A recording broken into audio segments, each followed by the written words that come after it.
जी हाँ बच्चों, आज के इस सेशन में हम सभी चर्चा करेंगे प्रकाश के परावर्तन के ऊपर, रिफ्लेक्शन ऑफ लाइट, जो कि क्लास 10 के बच्चों के लिए फिजिक्स का फर्स्ट चैप्टर है।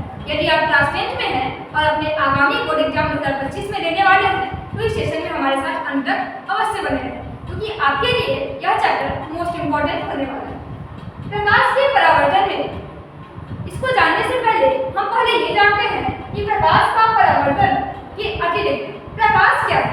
सबसे पहले ये जानेंगे कि प्रकाश क्या है। तो हम जानते हैं कि प्रकाश वह भौतिक कारक है जिसकी सहायता से हम किसी वस्तु को देख पाते हैं। तो क्या किसी वस्तु को देखने के लिए प्रकाश की आवश्यकता है? हमारे आँख की कोई भूमिका नहीं है? जी नहीं बच्चों, हमारी आँख की भूमिका तो है, लेकिन हम प्रकाश के बगैर भी वस्तु को नहीं देख पाएंगे। किसी वस्तु को देखने के लिए हमारे पास आँख के साथ साथ प्रकाश का होना भी आवश्यक होता है। तो इसका परिभाषा किस प्रकार से फिर हम लिखेंगे? प्रकाश क्या है? प्रकाश वह भौतिक कारक है जिसकी सहायता से हम किसी वस्तु को देख पाते हैं। और कैसे देख पाते हैं? तो जब प्रकाश उस वस्तु से टकराकर हमारे आंखों तक पहुंचता है तब हम उस वस्तु को देख पाते हैं। अंधेरे में किसी वस्तु को देख पाना संभव नहीं है, तो किसी वस्तु को देखने के लिए प्रकाश और आंख दोनों की भूमिका होती है। अब हम जानेंगे कि प्रकाश का जब परिभाषा यह है तो प्रकाश के कुछ स्रोत भी होंगे। जी हाँ बच्चों, प्रकाश के स्रोत हैं सूर्य, जलता हुआ बल्ब, जलती हुई मोमबत्ती, तारे, जुगनू, ये सभी प्रकाश के स्रोत हैं। कुछ प्रदीप्त वस्तु होते हैं और कुछ अप्रदीप्त वस्तु होते हैं। तो सबसे पहले हम जानेंगे कि प्रदीप्त वस्तु क्या है। नंबर 1 में प्रदीप्त वस्तु क्या है और नंबर 2 में अप्रदीप्त वस्तु क्या होती है। प्रदीप्त वस्तु क्या है? वैसे वस्तु जिससे प्रकाश प्राप्त होता है, जो दीप्त है, जो जलता है, जिससे प्रकाश निकलता है, वह क्या हो जाएगा? प्रदीप्त वस्तु। अब इसके एग्जांपल्स क्या हो सकते हैं? सूर्य, जलता हुआ बल्ब,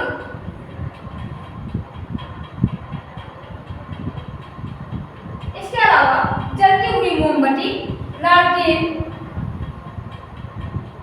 तारे, जुगनू इत्यादि। तो फिर आपके मन में ये क्वेश्चन आ रहा होगा कि क्या जब सूर्य है, तारे हैं, तो क्या चंद्रमा प्रकाश का स्रोत नहीं है?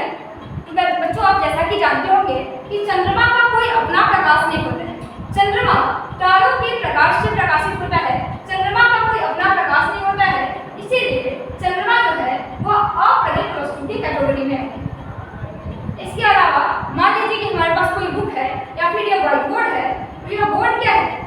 एक अप्रदीप्त वस्तु है, इससे कोई प्रकाश नहीं निकल रहा है। इसके अलावा ये मार्कर है, मार्कर भी क्या है? वो अप्रदीप्त वस्तु है। कोई मेज है, दीवार है इत्यादि, ये सभी की सभी अप्रदीप्त वस्तु। ओके, तो हम इस सब पर चर्चा करेंगे बारी बारी से। सबसे पहले आज हम प्रकाश के परावर्तन पर चर्चा करते हैं। प्रकाश का परावर्तन क्या होगा? प्रकाश का परावर्तन, इसको अंग्रेजी में हम बोलते हैं बच्चों रिफ्लेक्शन ऑफ लाइट। प्रकाश के परावर्तन को हम अंग्रेजी में क्या बोलते हैं बच्चों? Reflection of light. Reflection of light.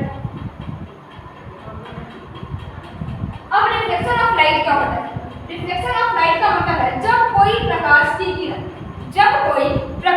किरण किसी माध्यम से किसी सतह पर आपतित होती है, मतलब आती है, या किसी सतह से टकराकर उसी माध्यम में वापस लौट जाती है, इस घटना को क्या कहते हैं बच्चों?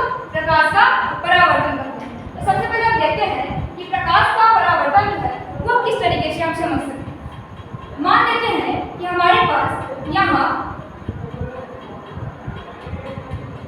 कोई परावर्तक सतह है, तो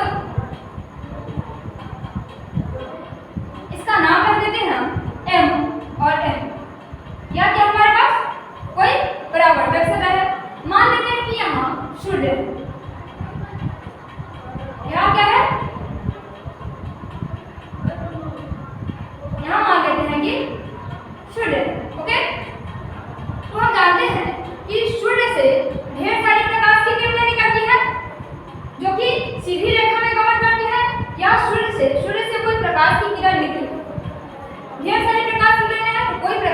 किरण सूर्य से निकली और इस परावर्तक सतह पर पहुंची।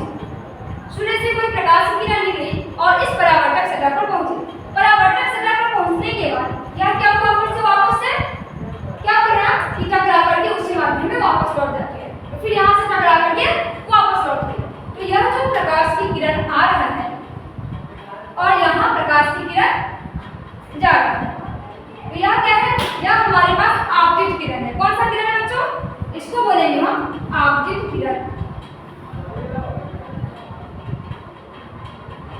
और यहाँ से जो वस्तु मान लेते हैं कि यहाँ O है, यहाँ से टकरा करके फिर वापस से जा रहा है, इसको हम बोलेंगे क्या बच्चों, परावर्तित किरण। क्या बोलेंगे, परावर्तित किरण। और हम जानते हैं कि यहाँ 90 डिग्री पर परावर्तक सतह से एक लंब खींचा जाता है, जिसका नाम होता है अभिलंब।